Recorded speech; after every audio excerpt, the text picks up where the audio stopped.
하나님의 말씀을 오히려 이 사람들은 거짓이다라고 이야기를 합니다. 진리를 거짓으로 얘기하고 거짓을 진리로 얘기하는, 그래서 원래 순리가 영리가 되고 영리가 순리가 되는 그런 세상을 말하고 있는 거죠. 로마서에 있는 말씀에 보면 진리가 나오는 것을 그 불의가 그 진리를 찍어 누르는 그런 현상과 같은 겁니다. 말씀을 듣고도 그것을 말씀으로 듣지 않고, 오늘 말씀에 보니까 그 예레미야가 바룩이라고 하는 그 예레미야의 말씀을 적었던 사관이죠. 그 사관과 함께 짜서 이 바벨론의 사람들에게 그 사람들을 넘겨주기 위해서 그렇게 거짓으로 예언을 했다, 이렇게 이야기를 하고 있는 겁니다. 예레미야가 어떤 사람입니까? 왕 앞에서도 진리를 말하다가 여러 번 죽음을 겪었던, 죽음의 직전까지 갔던 사람입니다. 그럼에도 불구하고 그들은 예레미야가 어떤 사람인지도 알고 있었는데 그들은 그 예레미야의 하나님의 말씀을 듣고도 그것을 거짓으로, 또 자신들의 생명을 빼앗게 하기 위해서 그렇게 억지로 그렇게 꾸며서 얘기했다라고 얘기하고 있는 겁니다. 그들의 마음이 어떤 마음일까? 그것을 2절 43장 2절에 있는 말씀에 뭐라고 얘기하고 있냐면 호세아야의 아들 아사랴와 가레의 아들 요한난과 모든 오만한 자가, 이렇게 얘기하고 있습니다. 그러니까 이 오만한 자라고 하는 그들의 태도를 이야기하고 있는 겁니다. 말씀은 지극히 작은 자들에게 들려지는 겁니다. 진리는 가난한 자들에게 들려지는 것이 진리인 거죠. 근데 오만하다라는 말은 사실은 그 마음에 자신들의 가지고 있는 생각이 너무나 많은 생각을 가지고 있는 사람들을 오만한 자라고 얘기하고 있습니다. 사람의 꾀, 처음에는 사람의 생각으로 시작하는 거예요. 그게 꾀라고 얘기합니다. 시편 1편에 있는 말씀에 보면 사람의 꾀로 시작해서, 생각으로 시작해서 그 생각이 어느 순간에 길이 되는 거죠. 뭐냐면 자신의 어떤 생각이 자기 인생을 살아가면서 이게 사람이 사는 방법이구나라고 하는 것에 대한 하나의 가치가 생기는 거예요.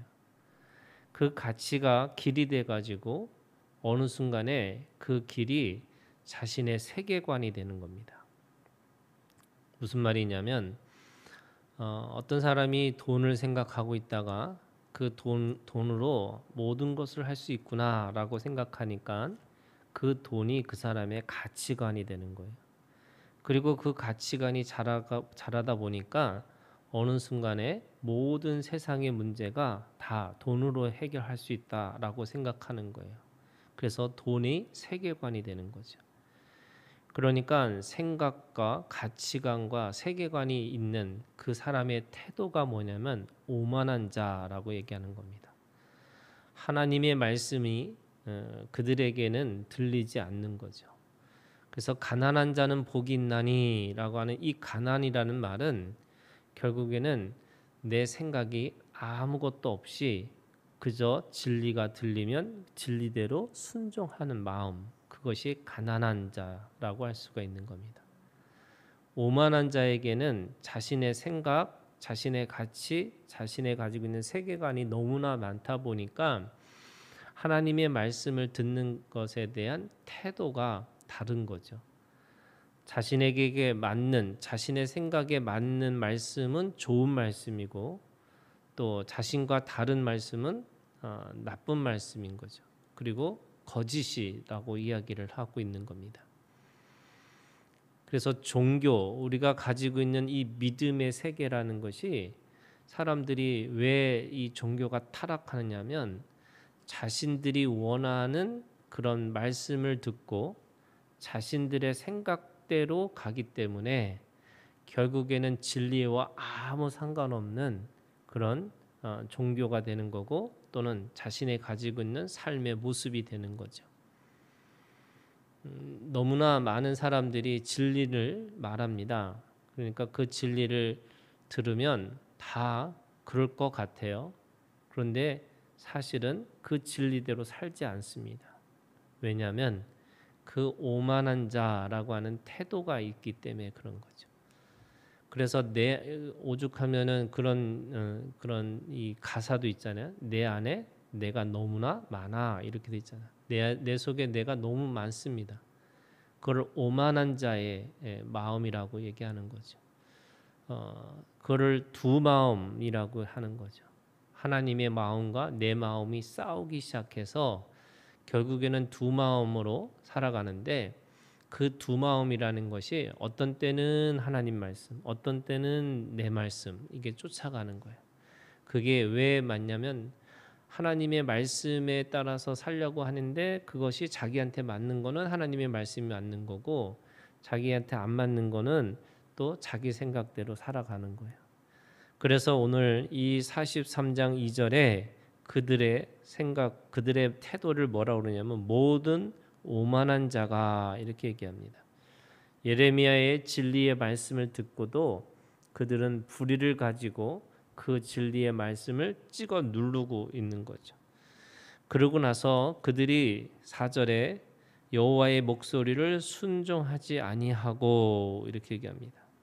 그래서 모든 사람들을 데리고, 그래서 예레미야까지 끌고 가서 그 바로의 땅인 7절에 애굽 땅에 들어가 다마네스에 이르렀으니, 북쪽으로 들어갔을 때 애굽의 끝에 만나는 첫 번째 성이 바로 다마네스라고 하는 지역입니다.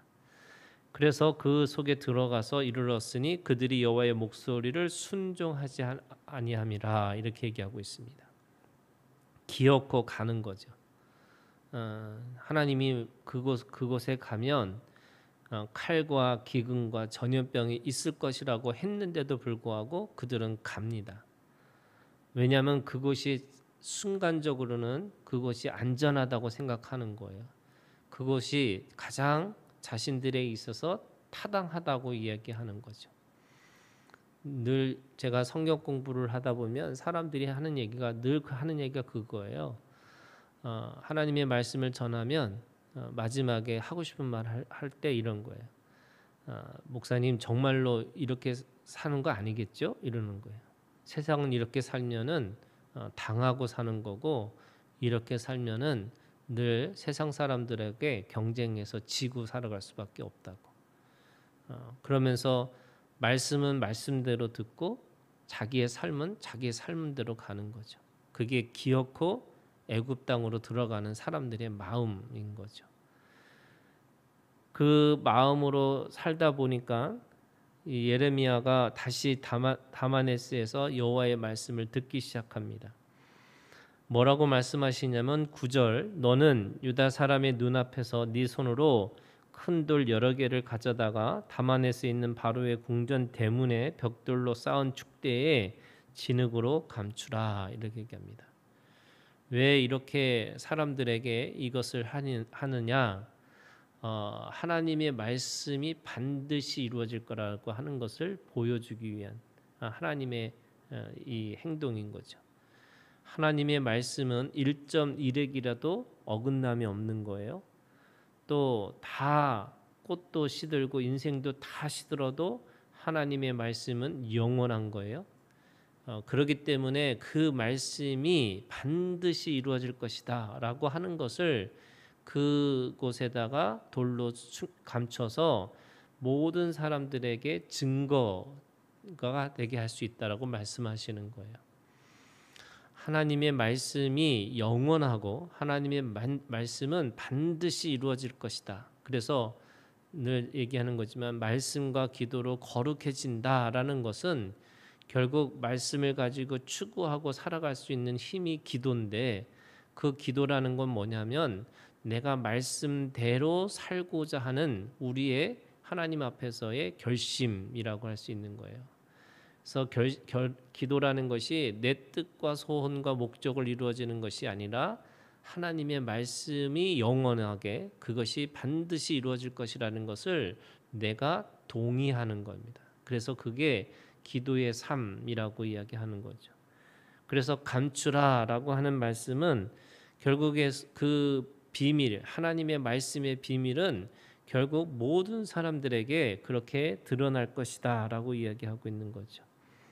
그러면서 지금 그걸 통해서 뭘 말씀하시기를 원하시냐면 10절에 있는 말씀이에요.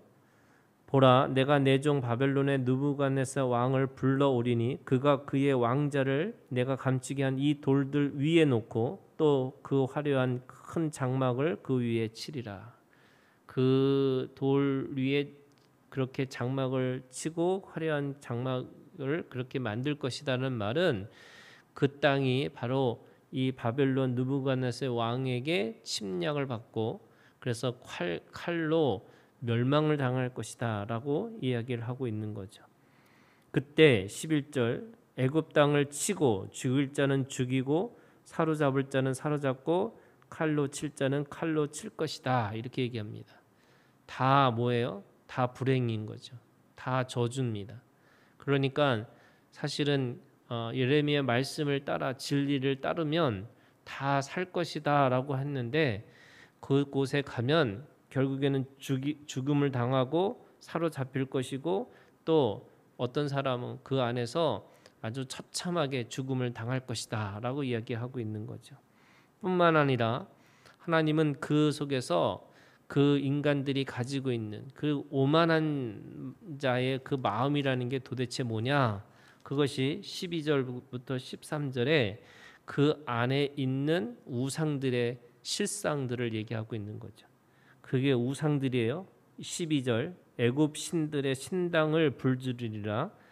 그리고 그 목자가 그의 몸에 옷을 두른과 같이 애굽 땅을 자기 몸에 두르고 평안히 그곳을 떠날 것이며 그가 또 애굽 땅의 베스메스의 석상들을 깨트리고 애굽 신들의 신당들을 불사르리라. 베스메스라고 하는 것이 태양의 집인 거예요. 그러니까 그 태양의 집의 석상들, 그 베스메스가 도시 이름인데 그 안에 있는 석상들이 어마어마하게 많은데 그것이 다 태양 신들을 경배하는 거예요. 그러니까 사실은 보이는 것은 석상이고 보이는 것은 신당들이지만 다 그것이 뭐냐면 그 마음 가운데 있는 거짓과 불의인 거예요. 왜 신당과 왜 신상 이 석상들을 왜 만드느냐? 인간이 가지고 있는 자신의 욕망들을 반드시 이루고야 말리라 이거예요. 그러니까 사람들의 욕심이 얼마나 강하냐면 자기가 하고자 하는 대로 하는 것을 원하는 거예요. 그래서 사람들은 신당을 만들고 석상을 만들어서 반드시 그것을 해내겠다라고 얘기합니다. 제가 요즘에 들은 얘기 중에 하나가 이 그 감리교 그 목사님들 교육하는 기관이 있거든요.